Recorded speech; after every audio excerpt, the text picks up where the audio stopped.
നമസ്കാരം. എല്ലാവർക്കും Sreerag has A പോഡ്കാസ്റ്റിൻ്റെ first പോഡ്കാസ്റ്റിലേക്ക് സ്വാഗതം. ഇന്ന് നമുക്ക് അതിഥിയായിട്ട് വന്നിട്ടുള്ളത് കേരളത്തിലെ ഭാഗവത ഗീതാ പാരായണ സദസ്സുകളിലെ ഒഴിച്ചുകൂടാനാവാത്ത യുവ സാന്നിധ്യമായിട്ടുള്ള ശ്രീ വെള്ളിനേഴി ഹരികൃഷ്ണനാണ്. നമുക്കറിയാം, ഇന്ത്യ വളരെ കോൺഫ്ലിക്റ്റിംഗ് ആയിട്ടുള്ളൊരു സാമൂഹിക രാഷ്ട്രീയ അന്തരീക്ഷത്തിലൂടെ കടന്നുപോയിക്കൊണ്ടിരിക്കുകയാണ്. ഇവിടെ മെജോറിറ്റേറിയൻസാണ് അധികാരം കൈക്കൊള്ളുന്നത്. ഈ അവസരത്തിൽ താൻ റെപ്രസെൻ്റ് ചെയ്യുന്ന ഭക്തി അല്ലെങ്കിൽ ആത്മീയത തുടങ്ങിയ പ്രസ്ഥാനങ്ങളുടെയും ആശയങ്ങളുടെയും വിനിമയം ഏത് രീതിയിലാണ് നടക്കേണ്ടതെന്നും അതിന് വരുത്തേണ്ട മാറ്റങ്ങൾ എന്തൊക്കെയാണ് എന്നുമാണ് വെള്ളിനേഴി ഹരികൃഷ്ണനുമായിട്ട് നമ്മൾ ഈ പോഡ്കാസ്റ്റിൽ ചർച്ച ചെയ്യുന്നത്. അതോടൊപ്പം ശാസ്ത്രം, പുരോഗമന ചിന്തകൾ തുടങ്ങിയവയോടുള്ള അദ്ദേഹത്തിൻ്റെ കാഴ്ചപ്പാടും അദ്ദേഹം ഈ പോഡ്കാസ്റ്റിലൂടെ നിങ്ങളോട് പങ്കുവെക്കുന്നതായിരിക്കും. സോ നമ്മളധികം നീട്ടുന്നില്ല, let's welcome Shri Vellinezhi Harikrishnan.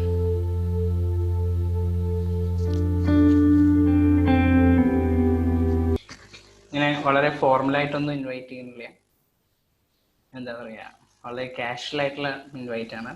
Vellinezhi ഹരികൃഷ്ണന് Sreerag has A പോഡ്കാസ്റ്റിന്റെ എൻ്റെ ഫസ്റ്റ് പോഡ്കാസ്റ്റിലേക്ക് സ്വാഗതം. ഫോർമലായി അല്ലേ?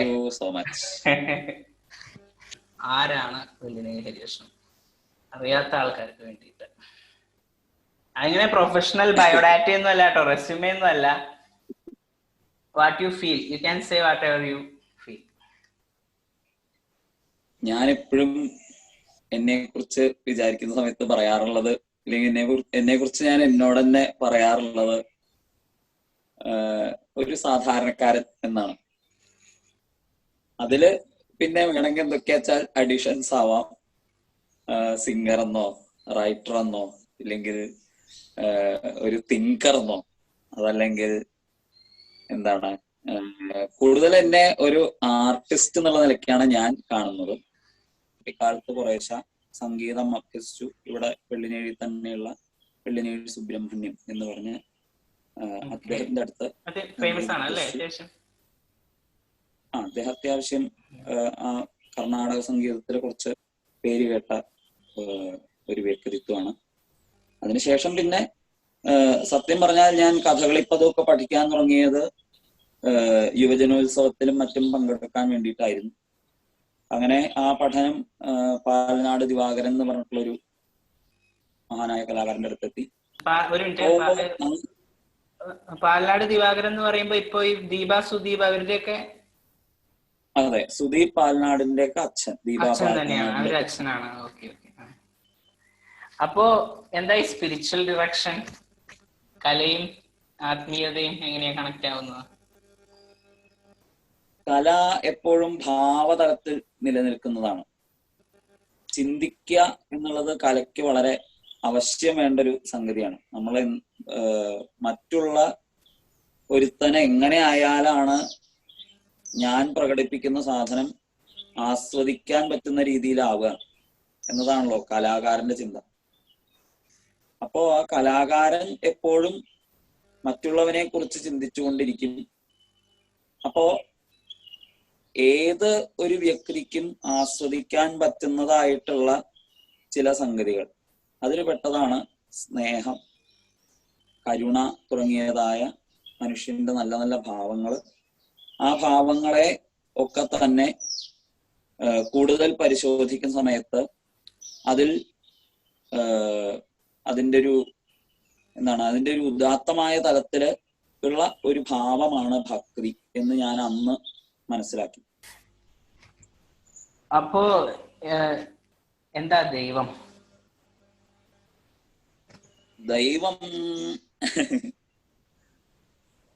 ദൈവം എന്നുള്ള സാൻസ്ക്രിറ്റ് ടേമിന് അർത്ഥം വിധി, കാലം എന്നൊക്കെയാണ്. അപ്പോ ആ നിലയ്ക്ക് ചിന്തിക്കുമ്പോൾ ദൈവം എന്ന് പറഞ്ഞാൽ വിധി, നമ്മുടെ ജീവിതത്തിലെ യാദൃച്ഛികമായി വന്നു ചേരുന്നതൊക്കെ ദൈവമാണെന്ന് പറയാം. അപ്പോ ഈ നമ്മളിപ്പോ ദൈവം, കൺവെൻഷണൽ ദൈവങ്ങൾ അല്ലെ, ഇപ്പൊ പുരാണത്തിലെ കഥാപാത്രങ്ങൾ അല്ലെങ്കിൽ അന്ന് ജീവിച്ചിരുന്ന ആളുകളാണെന്നും വേണമെങ്കിൽ പറയാം. പക്ഷെ ഒരു ലിറ്റററി ക്യാരക്ടേഴ്സ് എന്നുള്ള അവരെ ദൈവമായിട്ട് ആരാധിക്കുന്നു എന്ന് പറയുന്നതിൽ എന്താണുള്ളത്, അതിനെ പറ്റിയിട്ട് എന്താ? അത് പുരാണങ്ങള് റെപ്രസെന്റ് ഫിലോസഫി. അപ്പൊ ആ ഫിലോസഫിയെ കൊണ്ട് നടന്നിട്ടുള്ള, അല്ലെങ്കിൽ നമുക്ക് ആ ഫിലോസഫി പരിചയപ്പെടുത്താൻ വേണ്ടിയിട്ട്, ഇപ്പോ ഫോർ ആൻ എക്സാമ്പിൾ നമുക്ക് രാമൻ എന്നുള്ള ക്യാരക്ടർ എടുത്തു കഴിഞ്ഞാൽ, രാമായണത്തിലുള്ള രാമൻ എന്നുള്ള ക്യാരക്ടർ എടുത്തു കഴിഞ്ഞാൽ, അതൊരു ആ ലിറ്ററേച്ചറിലെ ഒരു ക്യാരക്ടറായിട്ട് മാത്രം രാമനെ എടുത്തു കഴിഞ്ഞാൽ, ആ രാമൻ ഒരു ഫിലോസഫിയെ റെപ്രസെന്റ് ചെയ്യാണ്. അപ്പോ ആ ഫിലോസഫിയിലേക്ക് എത്താൻ ഈ രാമനെ പോലെ ആയാൽ മതി എന്നൊരു കോൺസെപ്റ്റ് ആളുകളുടെ ഇടയിൽ വന്നു ചേരുന്നു. അപ്പൊ ആ രാമൻ ഒരു ആരാധ്യനായി തീരാണ്. അതാണ്. അപ്പൊ ആരാധനയിലേക്ക് ഈ ഫിലോസഫിക്കൽ ക്യാരക്ടേഴ്സ്, അല്ലെങ്കിൽ എന്താണ് ലിറ്ററേച്ചറിലുള്ള ക്യാരക്ടേഴ്സ് നമ്മുടെ ആരാധനയിലേക്ക് വരുന്നത് അവര് ആ ഫിലോസഫിയെ റെപ്രസെന്റ് ചെയ്യുന്നു എന്നുള്ളതുകൊണ്ടാണ്. അപ്പോ ബേസിക്കലി നമ്മളിപ്പോ ഞാൻ രാമന്റെ കാര്യം പറഞ്ഞുകൊണ്ട് പറയണേ, അപ്പൊ നമ്മളിപ്പോ രാമരാജ്യം എന്ന് പറഞ്ഞിട്ടുള്ള ഒരു കോൺസെപ്റ്റ് എന്ന് പറഞ്ഞു കഴിഞ്ഞാൽ വളരെ ഐഡിയൽ ആയിട്ടുള്ള, എല്ലാവരും എന്താ പറയാ, ഇപ്പം പണ്ട് മാവേലി നാടുവാണിയിടും കാലം എന്ന് പറയുന്ന പോലെ തന്നെയാണ് നമ്മൾ രാമരാജ്യവും ഉദ്ദേശിക്കുന്നത്, അല്ലെ? അപ്പോ പക്ഷെ ഇപ്പോഴത്തെ ഒരു പൊളിറ്റിക്കൽ സിനാറിയോയിലേക്ക് അതിനെ പ്ലേസ് ചെയ്ത് കഴിയുമ്പോൾ അതിന് വേറെ അർത്ഥങ്ങളാണുള്ളത്, അല്ലെ? അപ്പൊ അത് എങ്ങനെയാണ് ഈ ഒരു പൊളിറ്റിക്കൽ സിനാരിയോ നോക്കി കാണാറുണ്ടോ ഇപ്പോഴത്തെ ഈ പ്രത്യേകിച്ച് ഇന്ത്യയുടെ സാഹചര്യത്തില്?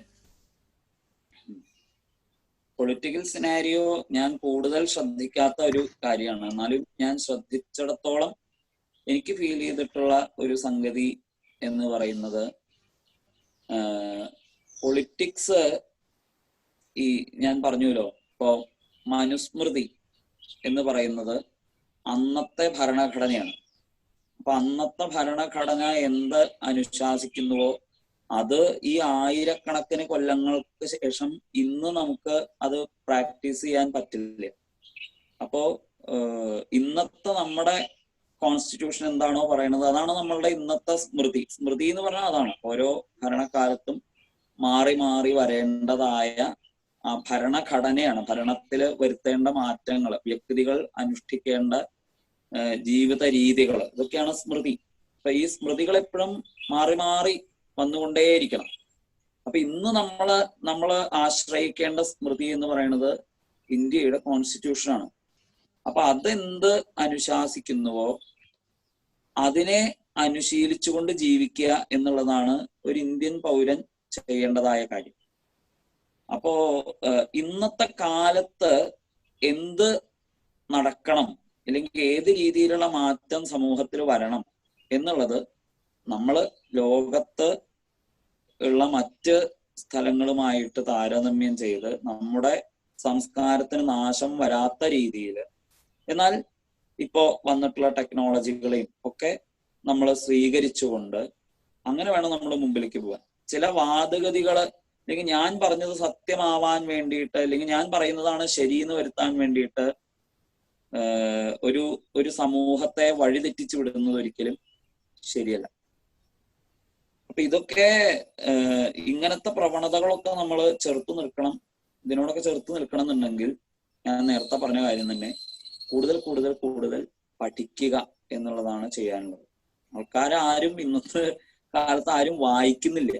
മുമ്പത്തെ ആളുകൾ കുറെ കൂടി വായിച്ചിരുന്നു, ഇപ്പൊ വായിക്കുന്നില്ല എന്നുള്ളത് കൊണ്ട് ജനങ്ങൾക്ക് കൂടുതൽ വ്യക്തിപരമായിട്ടുള്ള അഭിപ്രായങ്ങൾക്ക് വലിയ, എല്ലാവരും കാണിക്കുന്നു, ഞാനും അതുപോലെ കാണിക്കുന്നു എന്നുള്ള ഒരു ഇതിലേക്ക് വന്നു. അപ്പൊ അതാവാതെ കൂടുതൽ വിജ്ഞാനപ്രദമായ കാര്യങ്ങളിലേക്ക് ശ്രദ്ധിച്ച് താൻ ചെയ്യുന്നത് ശരിയാണെന്ന് ഓരോ വ്യക്തിയും ഉറപ്പുവരുത്തണം. രാമരാജ്യം എന്നുള്ള കോൺസെപ്റ്റില് പൂർവകാലത്തും നമ്മുടെ നാട്ടിലൊക്കെ വിദേശത്തു നിന്നുള്ളവരും ഇല്ലെങ്കിൽ ഇല്ലെങ്കിൽ വേദം ഒരു പ്രമാണമായിട്ട് സ്വീകരിക്കാത്തവരും ഒക്കെ ഉണ്ടായിരുന്നു.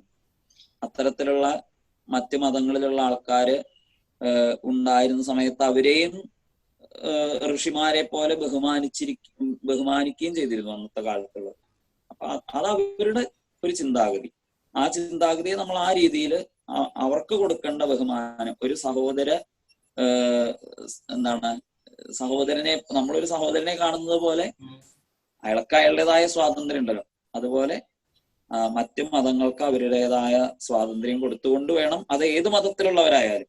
അപ്പൊ അത് ഭാരതീയരുടെ മാത്രമല്ല, അല്ലെങ്കിൽ ഹിന്ദുക്കളുടെ മാത്രമല്ല, ക്രിസ്ത്യാനികളുടെ മാത്രമല്ല, ഇസ്ലാമികരുടെ മാത്രമല്ല, ഏത് മതത്തിലുള്ളവരായാലും അവരുടെ മതമാണ് ശരി എന്ന് സ്ഥാപിക്കുകയോ മറ്റു മതങ്ങൾ ശരിയല്ല എന്ന് സ്ഥാപിക്കുകയോ ഒക്കെ ചെയ്തിട്ടുള്ള പരാമർശങ്ങൾ ഒരുപക്ഷെ അവരുടെ പുസ്തകങ്ങളിൽ തന്നെ ഉണ്ടാവാം.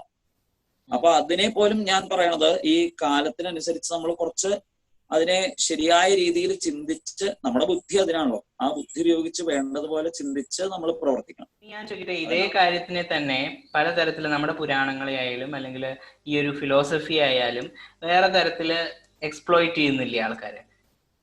എക്സ്പ്ലോയിറ്റേഷൻ എവിടെയാണ് ഒക്കോർ ചെയ്യുന്നത് എന്നുള്ളത് നമ്മൾ ശ്രദ്ധിക്കണം. സമൂഹം ഇന്നിപ്പോ ആധ്യാത്മികത എക്സ്പ്ലോയിറ്റ് ചെയ്യാനുള്ള പ്രധാന കാരണം സംസ്കൃത ഭാഷയിലാണ് ഈ പുസ്തകങ്ങളൊക്കെ ഉള്ളത്. അപ്പൊ അത് മലയാളത്തിലേക്ക് ട്രാൻസ്ലേറ്റ് ചെയ്യുന്ന മിക്കവാറും ആളുകൾക്ക് സംസ്കൃതമായിട്ട് വലിയ ബന്ധമില്ല. അപ്പോ കേൾക്കുന്നവർക്കാണെങ്കിൽ അത്രയും ബന്ധമില്ലാതിരിക്കുന്നു. അപ്പൊ അങ്ങനെയുള്ള ആളുകൾക്ക് മുമ്പിൽ ഇരുന്ന് പറയുമ്പോഴാണ് കൂടുതലും ഇതിന്റെ എക്സ്പ്ലോയിറ്റേഷൻ നടക്കുന്നത്. ഇതിനെ ചോദ്യം ചെയ്യാൻ പാകത്തിനുള്ള വിജ്ഞാനം ജനങ്ങൾക്ക് ഉണ്ടാവണില്ല. ഇപ്പോ നമ്മുടെ സമൂഹത്തിൽ നോക്കിക്കഴിഞ്ഞാൽ തന്നെ ഈ ചോദ്യം ചെയ്യലുകൾ അധികം ഉണ്ടാവണില്ല എന്നുള്ളത് സമൂഹത്തില് യഥാകാലം വരുത്തേണ്ട മാറ്റങ്ങൾ, അതായത് കാലം മുമ്പിലേക്ക് പോകുന്ന സമയത്ത് നമ്മൾ കുറേശ്ശെയായിട്ട് മാറ്റങ്ങൾ വരുത്തണം. പക്ഷെ അത് ഉണ്ടാവുന്നില്ലേ? ഒരുപാട് പേര് ചോദിക്കുന്നില്ലേ നമ്മള് മാറ്റം വരുത്തണം എന്നില്ലെങ്കിലും ഇതൊക്കെ കാലഹരണപ്പെട്ടു പോയ പല കാഴ്ചപ്പാടുകളുമാണ് നമ്മൾ കൊണ്ടു നടക്കുന്നുള്ളത് നമ്മൾ പറയുന്നില്ലേ? പക്ഷെ അത് കേൾക്കാതെ പോകുന്ന ആൾക്കാരിൽ ഭൂരിഭാഗവും ഒരു ഫിലോസഫിയുടെ ചുവട് പിടിച്ചിട്ടല്ലേ അതിനെ ന്യായീകരിക്കുന്നത്.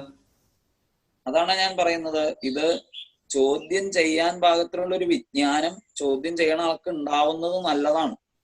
അതല്ലെങ്കിൽ മറുപടി കൊടുക്കുന്നവര് ആ ചോദ്യത്തിന് കൃത്യമായിട്ട് മറുപടി കൊടുത്താൽ മതി. ഇതിപ്പോ കൃത്യമായി മറുപടി കൊടുക്കാത്തതാണ്, ഇല്ലെങ്കിൽ മറുപടി കൊടുക്കേണ്ട സ്ഥാനത്തിരിക്കുന്നവരെ കൃത്യമായി മറുപടി കൊടുക്കാത്തതാണ് അതിനുള്ള കാരണം.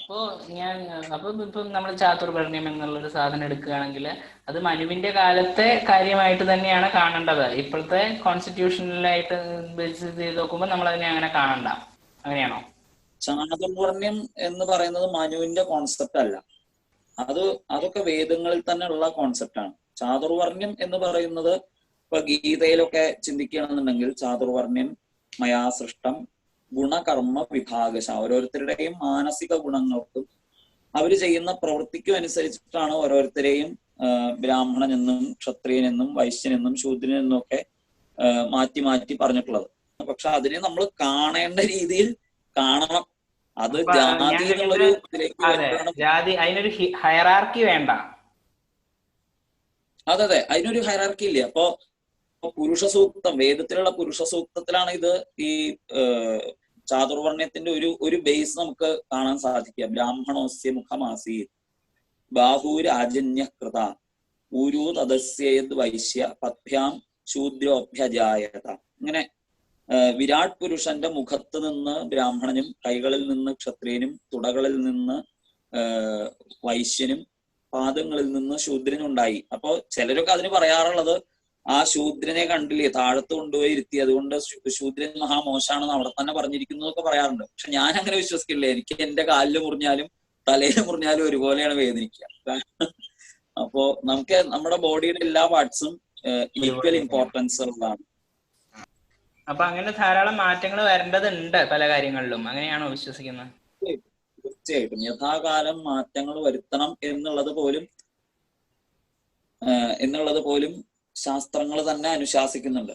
അതായത് ശാസ്ത്രങ്ങൾ ഇൻ ദ സെൻസ് നമ്മുടെ സയൻസ് അല്ല, ശാസ്ത്രങ്ങൾ എന്ന് പറഞ്ഞാൽ ഭാരതത്തിലെ ഫിലോസഫിക്കൽ ഐഡിയാസ് ഒക്കെ ഉൾക്കൊള്ളുന്നതായ ശാസ്ത്രങ്ങൾ. ആ ശാസ്ത്രങ്ങൾ തന്നെ പറയുന്നു, നിങ്ങൾ യഥാകാലം ആചാരങ്ങളിലും അനുഷ്ഠാനങ്ങളിലും മാറ്റം വരുത്തണം. കാരണം ആചാരാനുഷ്ഠാനങ്ങള് ഓരോ ദേശത്തും ഓരോ കാലത്തും ഇടയ്ക്കിടയ്ക്ക് മാറേണ്ടതാണ്, മാറ്റപ്പെടേണ്ടതാണ്.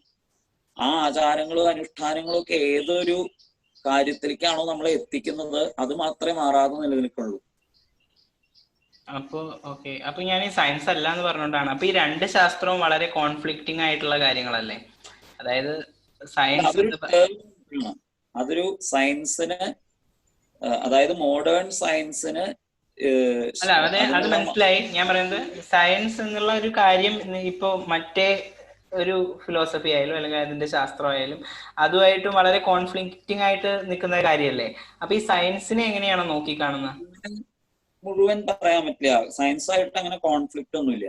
സയൻസ് ആയിട്ട് ഒരിക്കലും കോൺഫ്ലിക്റ്റ് ഉണ്ടാവാൻ സാധിക്കില്ല. കാരണം സയൻസ് ആയിട്ട് കോൺഫ്ലിക്റ്റ് ഉണ്ടായിരുന്നു എന്ന് പറഞ്ഞാൽ ഇന്നിപ്പോ നമ്മൾ ബേസിക്കലി പഠിച്ചുകൊണ്ടിരിക്കുന്ന മോഡേൺ സയൻസിന്റെ ഒക്കെ അടിസ്ഥാനത്തിലേക്ക് നോക്കി കഴിയുമ്പോൾ കണാദിനെ പോലുള്ള ഋഷികളും അതല്ലെങ്കിൽ എന്താണ് അങ്ങനെയുള്ള നമ്മുടെ ഭാരതീയര് കണ്ടുപിടിച്ചതായ 0 എന്നുള്ള സംഖ്യ.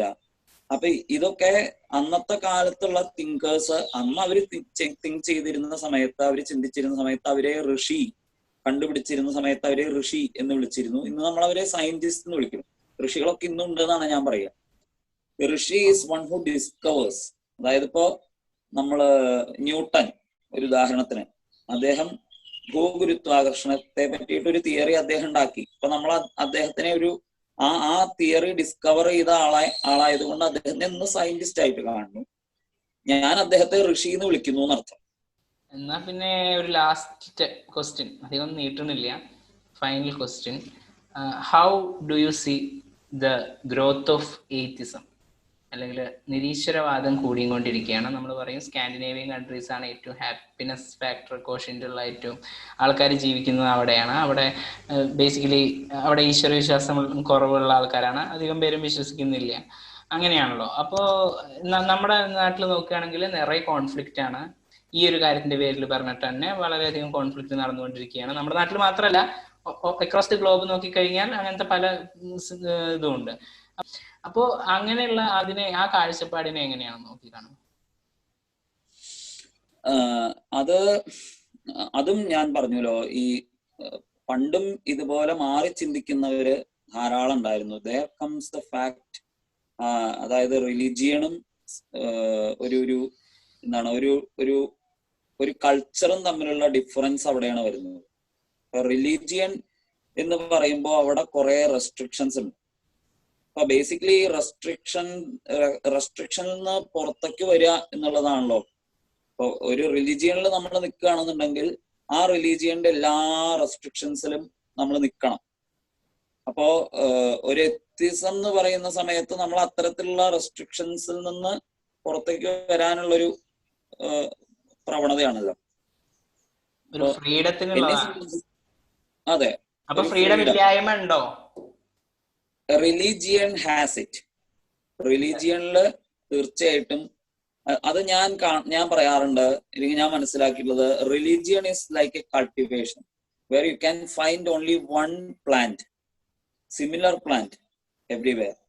റിലീജിയനിൽ ഇപ്പൊ തെങ്ങാണ് കൃഷി ചെയ്യുന്നത് വെച്ചാൽ അവിടെ തെങ്ങ് മാത്രമേ ഉള്ളൂ, അവിടെ വേറൊരു സാധനത്തിൽ പ്രവേശിക്കാനുള്ള സ്വാതന്ത്ര്യം ഇല്ല. അല്ലെങ്കിൽ അവിടെ അതിൻ്റെതായ ചില രീതികളുണ്ട്, അവിടുത്തെ കൃഷി ചെയ്യുന്ന രീതികളുണ്ട്. അപ്പൊ അതിൽ നിന്നൊരു ഒരു ചിന്താഗതി അവിടെ ഒരിക്കലും സാധ്യമല്ല. അപ്പൊ റിലീജിയൻ എന്ന് പറയുമ്പോൾ അതാണ്, അവിടെ മറ്റ് തോട്ട്സിന് ഒരിക്കലും പ്രവേശനമില്ല, അവിടുത്തെ തോട്ട്സിൽ നിന്ന് ഒരാൾക്ക് പുറത്തേക്ക് പോകാനും സാധിക്കില്ല. അപ്പൊ എന്നാ ഒരു കഥകളി സംഗീതം ആയാലോ? അതിന്റെ മുമ്പ് ഒരു കാര്യം പറയുള്ളൂ, ഞാനും ഹരികൃഷ്ണനാണ് കേട്ടോ. എനിക്ക് ശരിക്കും ഇട്ടിട്ടുള്ള പേര് ഹരികൃഷ്ണൻ എന്നാണ്, പിന്നെ സ്കൂളിൽ ചേർക്കുമ്പോ ശ്രീരാഗ് എന്നാക്കിയതാണ്. അങ്ങനൊരു കണക്ഷൻ.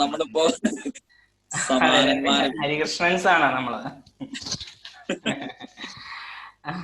എന്നാ ഒരു കഥകളി സംഗീതം ആയാലോ? കഥകളി സംഗീതം തന്നെ ഞാൻ ഡിമാൻഡ് ചെയ്യൂട്ടോ. പക്ഷെ ഓക്കെ,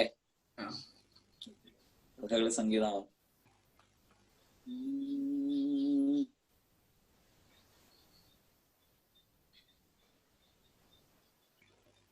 പുഷ്കര വിലോചന ത്വൽകൃപാ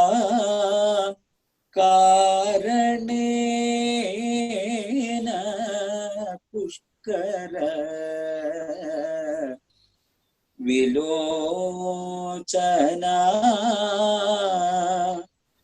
ത്വൽകൃപാ കാരണേന ചൊൽക്കൊണ്ട കൃതാർത്ഥേഷു ഇക്കാലം അഗ്രഗണ്യൻ നിഷ്കിഞ്ചന ഭൂസുരനേ ഒക്കമേറും സൗധമേറ്റി സൽക്കരിച്ചതും ഓർത്താൽ മൽഭാഗ്യം എന്തു ചൊൽവോ പുഷ്കര വിലോചന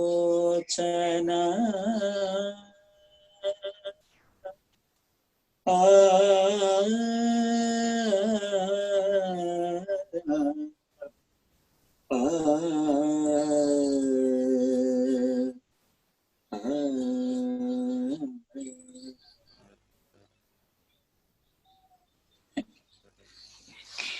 അപ്പൊ അടിപൊളി. അപ്പൊ എന്തായാലും താങ്ക്സ് ഫോർ ജോയിനിങ്. അതാണ് എനിക്ക് വളരെ സ്പെഷ്യലാണ്. കാരണം ഇനിയിപ്പോ അത് കുറെ പേര് കാണും എന്നുള്ളതല്ല, നമ്മൾ ഇതിങ്ങനെ ജസ്റ്റ് ഒരു 1.5 മണിക്കൂർ, എന്നെ സംബന്ധിച്ചോളം ഇപ്പൊ അതാണ് എന്നോട് ഒരാൾ പറഞ്ഞത്, ഈ സമയത്ത് ആൾക്കാർ കൂടുതൽ കോൺവെർസേഷൻസ് ആഗ്രഹിക്കുന്ന സമയമാണ്. അപ്പോ എന്നെ സംബന്ധിച്ചിടത്തോളം അങ്ങനെയാണ്. ഒരാളോട് ബേസിക്കലി നമുക്കൊരു ടോപ്പിക്കിനെ പറ്റി ഡിസ്കസ് ചെയ്യാന്ന് പറയുമ്പോൾ തന്നെ വെറുതെ ഇരിക്കുന്നതിലും നല്ലൊരു കാര്യമാണല്ലോ എന്ന് വിചാരിച്ചിട്ടാണ് ഞാൻ പോഡ്കാസ്റ്റ് എന്നൊക്കെയുള്ള പേരിൽ ഇത് തുടങ്ങിയത്. നമുക്കുണ്ടാവുന്ന കുറെ സംശയങ്ങൾ ദൂരീകരിക്കാനോ അല്ലെങ്കിൽ നമുക്ക് കൂടുതൽ കുറെ നോളജ് ഉണ്ടാക്കാനോ ഒക്കെ ഇത് ഹെൽപ്ഫുൾ ആണ്. ഇപ്പൊ നല്ലൊരു കാര്യമായിട്ടാണ് എനിക്ക് തോന്നുന്നത്. ഒരു പക്ഷെ എന്നെ പോലെ അല്ലാത്ത വേറെയും ഒരുപാട് നല്ല വ്യക്തിത്വങ്ങളെ ആയിട്ട് പരിചയപ്പെടുകയും അവരോടൊക്കെ സംവദിക്കുകയും ചെയ്യുമ്പോൾ കൂടുതൽ നമുക്ക് അറിവുണ്ടാക്കാനും മറ്റുള്ളവർക്ക് അത് ഷെയർ ചെയ്യാനുള്ള ഒരു ചാൻസ് ആണത്. നല്ലൊരു കാര്യമാണത്. All the best for you. അപ്പൊ ശരി, താങ്ക്സ്. ഞാൻ ഒഫീഷ്യൽ സൈനിങ് ഓഫ് ഒന്നും ചില യൂട്യൂബേഴ്സ് ഒക്കെ ചെയ്യണ പോലെ ബൈ അതൊന്നും പഠിച്ചിട്ടില്ല. അതുകൊണ്ട് ഞാൻ തൽക്കാലം ഇങ്ങനെ തന്നെ നിർത്തുകയാണ്. താങ്ക്സ്. Thank you. ശരി, താങ്ക് യു.